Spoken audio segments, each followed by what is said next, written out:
Om Shanti. In today's Murli, Baba talks about two things, Atheist and Theist.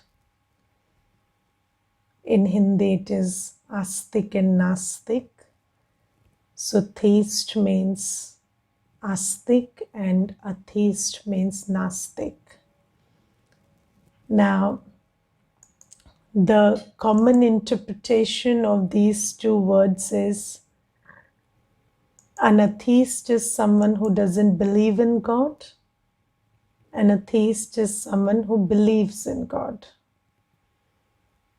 But Baba says, what is belief without knowledge? So, if you have faith, but you don't know the one you have faith in, then that's blind faith. Okay? So Baba says that the true interpretation of the word theist is someone who knows Baba and through him knows the beginning, middle, and end of creation. So basically, a theist means someone who is knowledgeful. Not a believer, but a knower. So Baba says, I am the ocean of knowledge, and when you make contact with me, when I come in the confluence age, I change you from atheist to theist. Because I give you the knowledge of God and the beginning, middle, and end of creation. And you are also my creation, so you come to know about yourself, your whole journey through me. And that's what a theist means. And then Baba says, then there are others who don't know Baba, don't know the beginning, middle, and end of creation, so they are atheists. Now, the beautiful thing is, Baba says, sometimes my children also start behaving like atheists, like they don't know anything.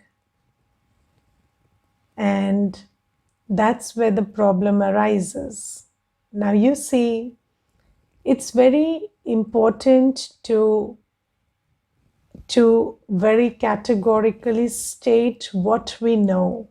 So Baba says, you know that God is not omnipresent.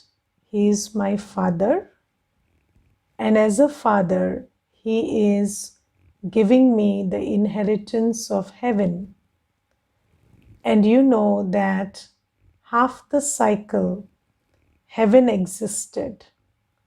So it was day for half the cycle, and there were 2,500 years, a whole half cycle, where there was purity, peace, prosperity. There was no seeking, no begging, no worship.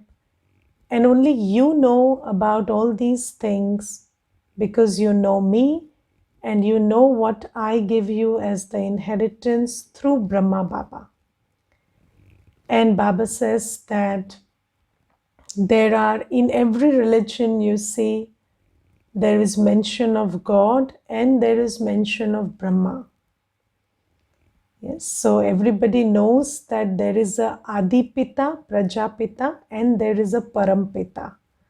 So everybody knows that. So you go to Islam, they will say there is Allah and then there is Adam. So the first man. And then in Christianity also they will say there is God and then there is Adam. So everybody is talking about God, Parampita and Adipita, but they don't know who they are. But you know who they are. And you know that in the body of Brahma Baba, so you know who Brahma Baba is, you know who Prajapita is, you know whose praise every religion is singing, and you exactly know who that person is. And it is so interesting that when you see a photograph in the world, you immediately have a question: whose photograph is this? Yes, you have a question: whose photograph is this?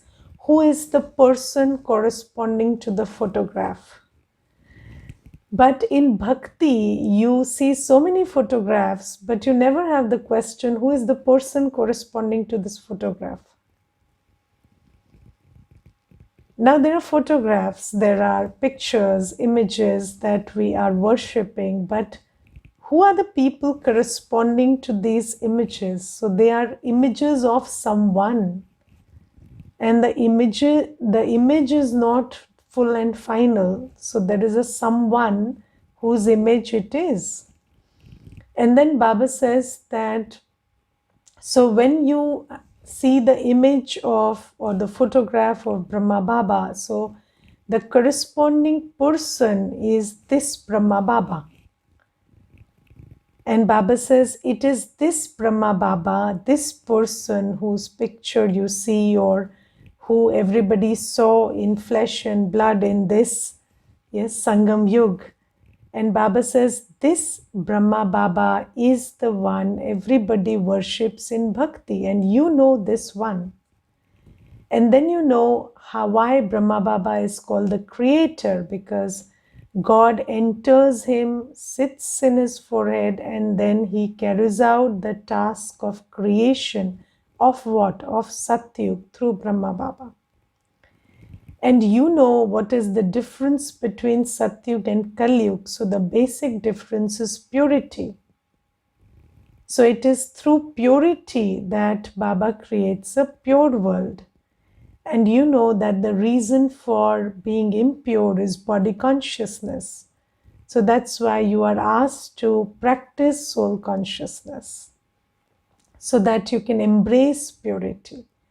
Because in body consciousness, purity doesn't make sense.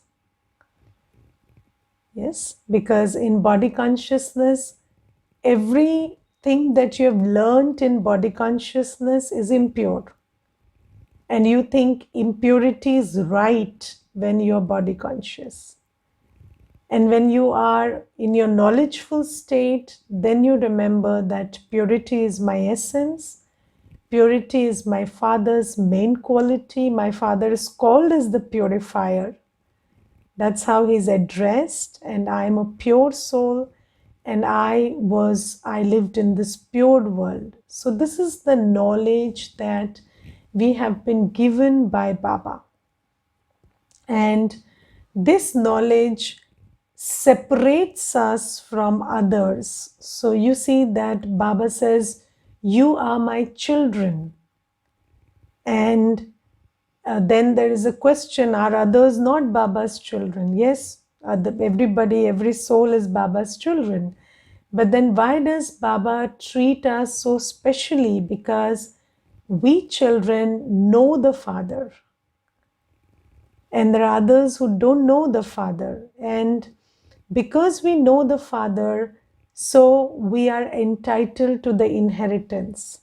So in the world also, if you have a father who is very rich, but you don't know the Father, then can you claim the inheritance? You cannot. So Baba says, you are my children and you are eligible for the inheritance because you know both the fathers, you know Shiv Baba and you know Brahma Baba. And without a child knowing the parent, how can he claim the inheritance? So Baba says this is knowledge about the Creator and about the creation which you have. And then the second thing is knowledge is light. So when you have knowledge about something, you cannot behave the same way as you did when you didn't have knowledge about it. Yes, otherwise it is questionable whether you have that knowledge. Yes, and another thing that Baba talks about is very interesting, because Baba says attending school is not the same thing as being knowledgeful. So, you can attend school for the whole year and you could still get a zero. And I remember when I was in college, there was a fellow student in the class and he got a zero in the examination. And then the teacher called him and he said, uh, please share your secret with me. And the student was quite embarrassed. And then the teacher said, how can you attend every single class and manage to get a zero? It's a big feat, because, it, at least when you sit for the whole year in every single class, you write something, and writing nothing is really a challenging thing that you did. Because, by mistake also you will hear something. So that's how it is. So Baba says, you attending school is not the same thing as you becoming knowledgeful. So here also there are many children who listen to the Murli but don't get it, don't get whose children they are. They don't get what the inheritance is for which they are becoming eligible. They don't get Brahma Baba, they don't get Shiv Baba, they don't get that they have to be pure. And then it forfeits the whole, this whole objective of changing somebody from an atheist to a theist. And Baba today says that when children don't do this, then they end up being Bhasmasur. And there is this very interesting legend in Indian mythology about Bhasmasur, and I don't know the whole story, but I know some of it. And then it is said that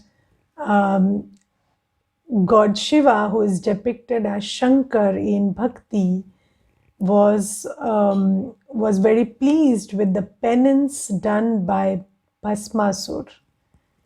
And he was a devil, but he invoked God too much in bhakti, and then God was pleased and he showered all his blessings on Bhasmasur. And then Bhasmasur asked for something very interesting. He said, give me the boon that if I keep my hand on someone, then that person gets burnt.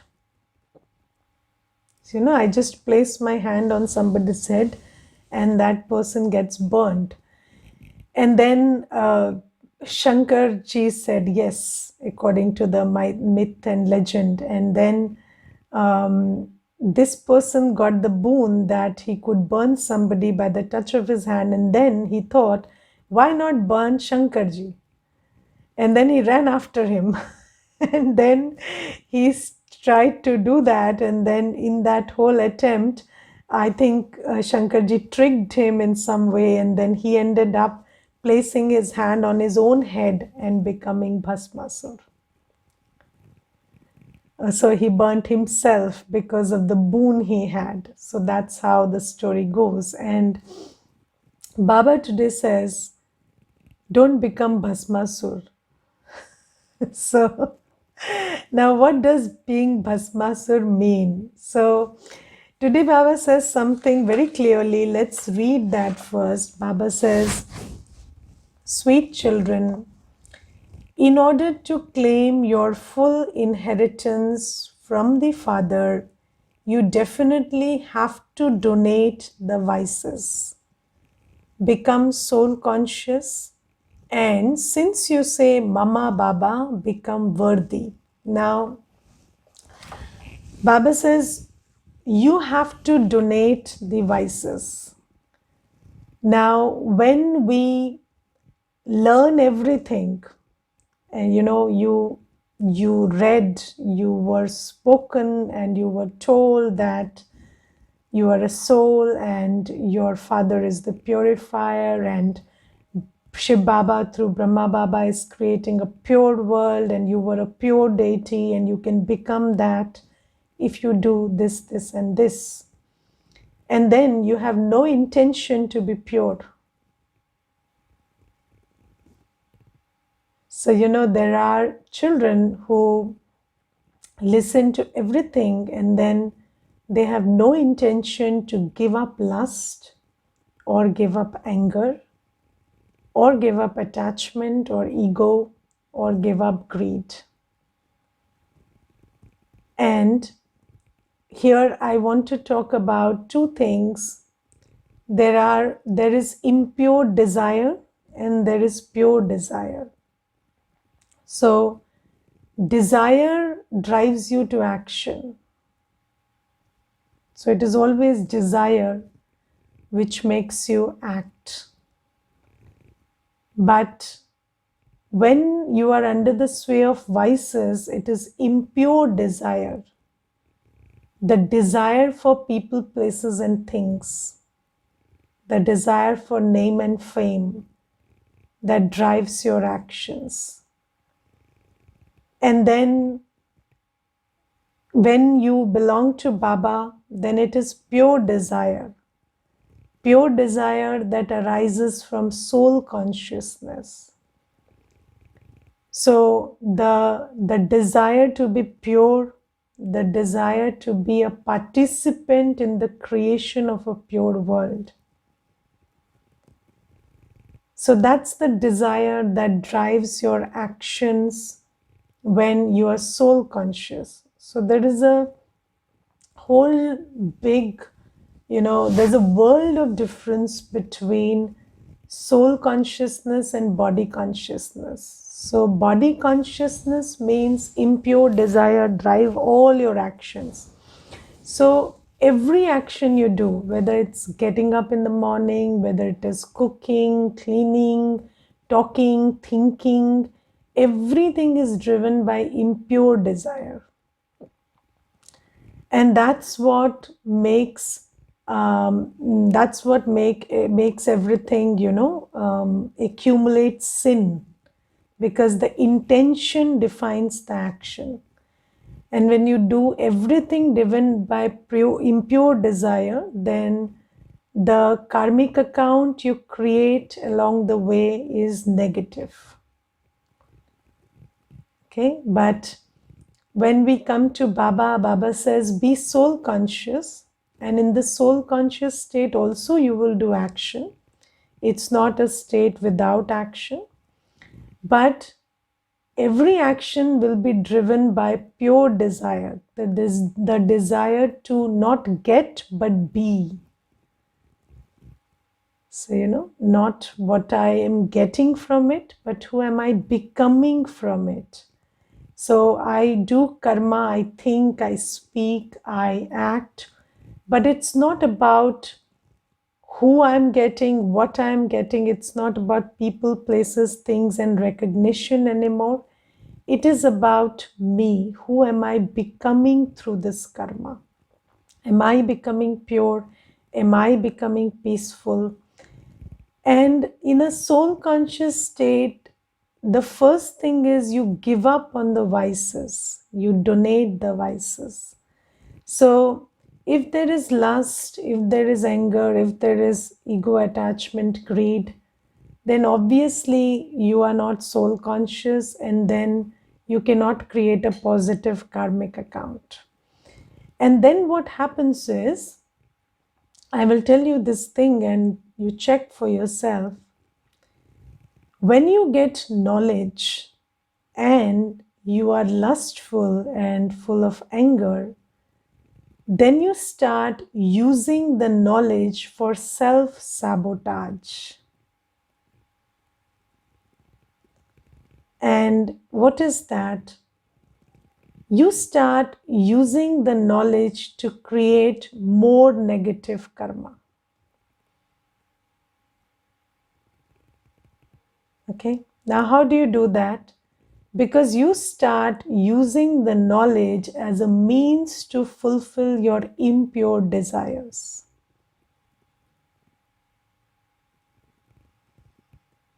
Do you do that? And that's what Baba means when he says, don't become Bhasmasur. So it's the same hand. Hand is a symbol of action. And it's your own actions which are driven by lust, anger, ego, attachment, and greed. You are still body conscious, and then you apply all the knowledge that you get to intensify your desires, impure desires, and you do actions who are more intense in their capacity to fulfill your impure desires, and then you speed up your negative karmic account according to that. So just think about it. It's a very subtle thing to understand.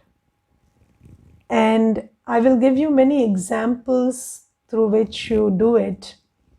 So, there was this session where I talked about, and this was conducted in a family setting, and there were members of the family sitting, and they had invited me, and I conducted this session where I talked about using the power of forgiveness and using the power of forgetting the past and healing yourself. And then there was this lady in the family who was separated from the husband, and rightfully so, because the husband was not, he was into different activities and into extra relationships and this and that, and she had got separated because of that. But she had this impure desire to get back to him.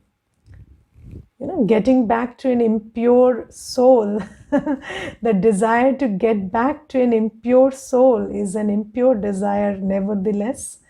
And then she had this desire, and I will tell you, simultaneously, she shared a very bad relationship with her sister-in-law also.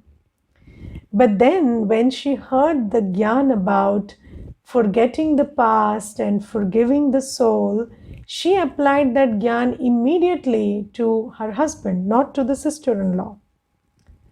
And then she called the husband and she said, you know what, I want to forget everything that happened in the past and I want you to get together.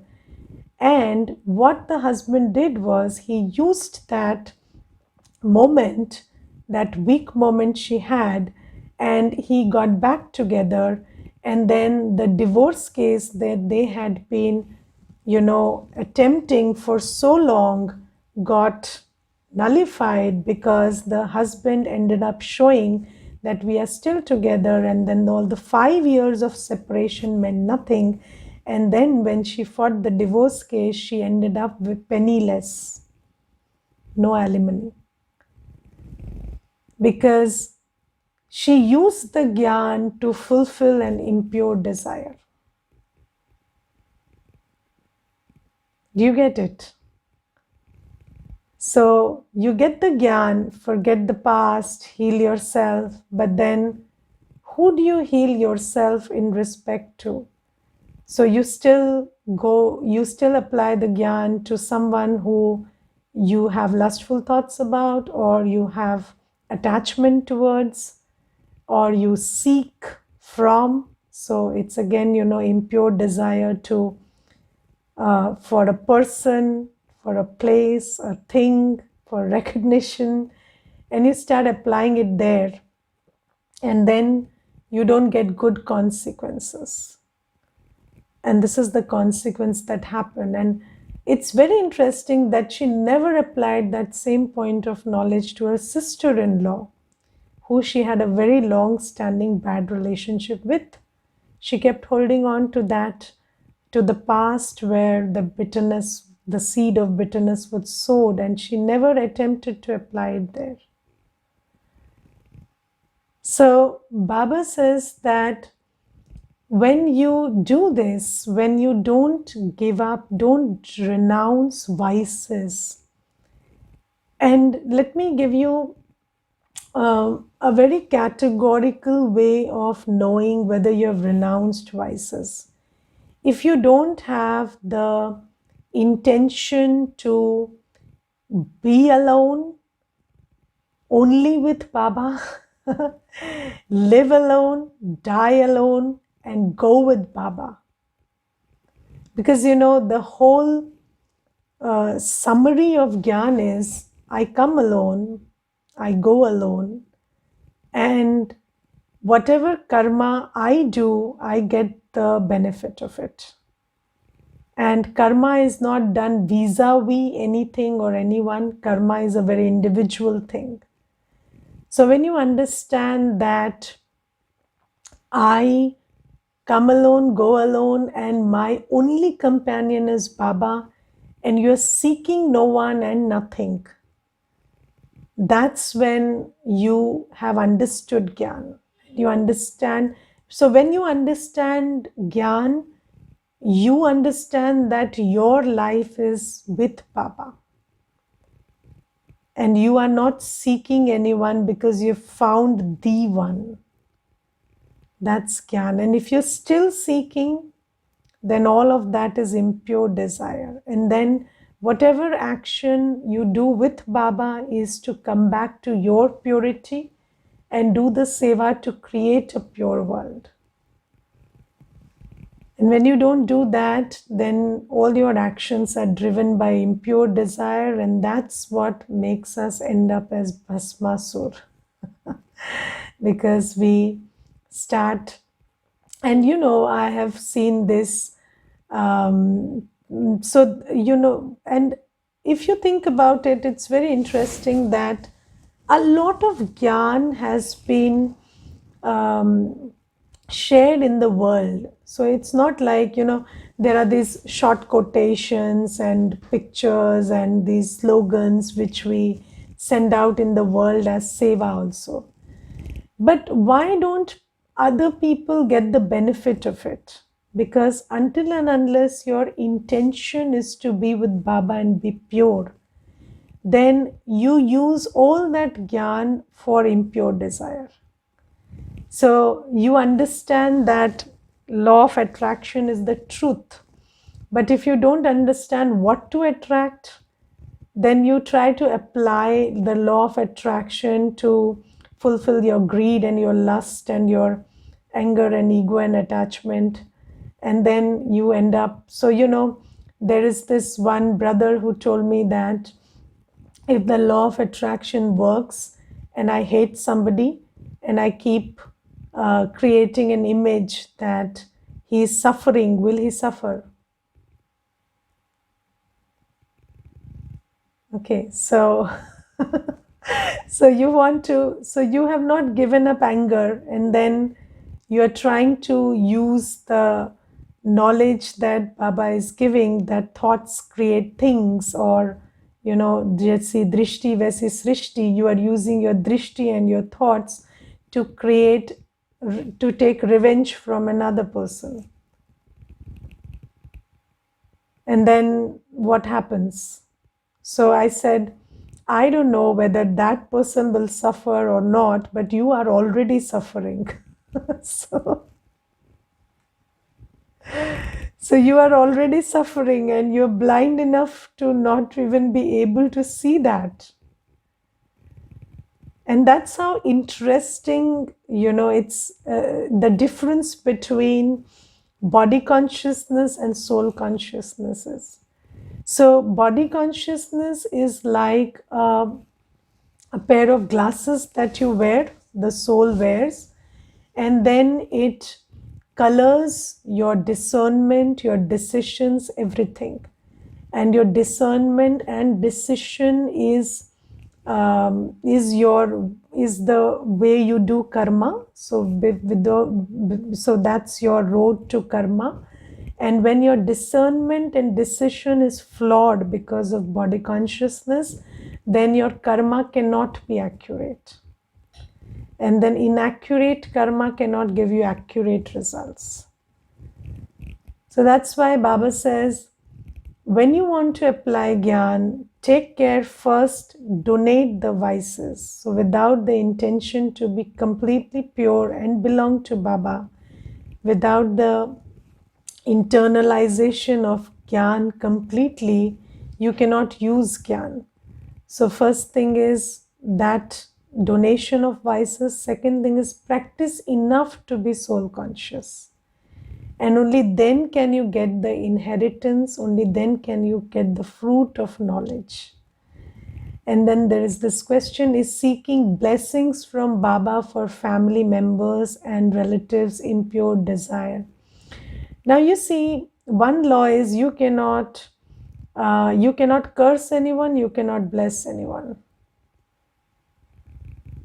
And everybody earns blessings through their own actions. And I cannot make anybody eligible for blessings also, until and unless they earn their own blessings. So instead of making the effort to seek blessings from Baba for everyone, why not tell them to know Baba and recognize Baba so that they can do the karma and seek blessings themselves. So that's how it goes. And you cannot save anybody from their karma. That's the thing. So no amount of, and even not even us, even Baba cannot, because Baba also doesn't intervene in the law of karma. So everybody has to do that work for themselves. So there is no point in seeking blessings. But yes, there is one law, which is that if you do good karma, then there is something that your relationships also incur as a punya, because there is some sacrifice involved in the life of a sahyogi also.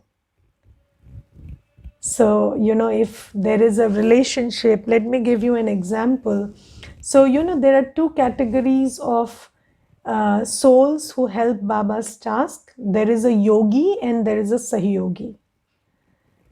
So there is a yogi who does everything that Baba says, and then there is a sahyogi who assists the one who does as Baba says. Okay, so let's say you do some seva, maybe you do some financial seva, and then there is a sahyogi who helps you in that. Okay, so they help you earn the money, they help you withdraw the money, they help you send the money, whatever. Okay, so they are doing some sahyog in that. So they get the benefit of that also. Or maybe you come to the center or you come to the class and that person helps you connect the class. Okay, or they help you log in Zoom online, or they take you to the center, they drive you, or so they do something and they get the benefit of that. So even if it's somebody denies to be a yogi, so there are some souls, you tell them you listen to Gyan, you undertake the course, they don't. But you can urge them to be a Sahyogi. So when we were children, then parents used to donate food grains or something, and they would just call children and say, you do it on our behalf. So they used to do this to us, and that's how you create a bhagya indirectly. So even if somebody refuses to be a yogi, you can make them a sahyogi, ask them to donate some energy, some time, some money into the task, and then that will also make them earn blessings. So without karma, there cannot be blessings. So you can make them do direct karma, you can make them do indirect karma. And as parents, we are very capable of making or family members do indirect karma. So that's also a very good way of making them eligible for blessings. And then there is this announcement also I want to make, because today is the last day of registration for the course, and the course begins tomorrow. So make as many yogis and sahyogis as you can. So, even if somebody is not willing to undertake the course themselves, you can tell them to pass the message. So, you can say that you attend, or you at least pass the message. So that's also how you make a Sahyogi. So you can do that, and that will make them earn blessings. So there are ways in which you can make other people also eligible for blessings. So now be very careful of impure desire. Be very careful that you have to donate vices if you want to take the inheritance from Baba. You cannot be vicious and knowledgeful. So knowledgeful and vicious don't go together, because knowledge means the knowledge of purity. Okay. So this is something. And then there are many beautiful things in the Murli today, but there is one which I particularly want to talk about. And today Baba says that, so this is about truth, and Baba says two things about truth. Baba says, it is with great difficulty that the truth is recognized amongst the falsehood. And Baba says that in this world where everybody is calling themselves Jagadguru and Jagadamba, it's very difficult to tell them that this is true Brahma, and this is true Mama, and this is true Shiv Baba. So very difficult. But then second thing Baba says is, they have given themselves great names, but the truth cannot remain hidden. That's another law about truth, because truth is very subtle but very powerful. So it takes time, but truth has a way of revealing itself. And I love this expression, ring of truth. And it is said, truth has a ring of its own, and that ring strikes the core of the heart. So when you listen to the truth, truth has a way of telling you that this is truth. So that's also important. So Baba says, the truth about the soul, the truth about God, the truth about the beginning, middle, and end of the universe will take time to reveal itself, but it will reveal itself because truth has a way of revealing itself. And then Baba says, it is said, where there is truth, the soul dances.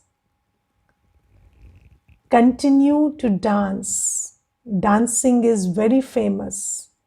If you become theists and you imbibe everything, you will dance in heaven.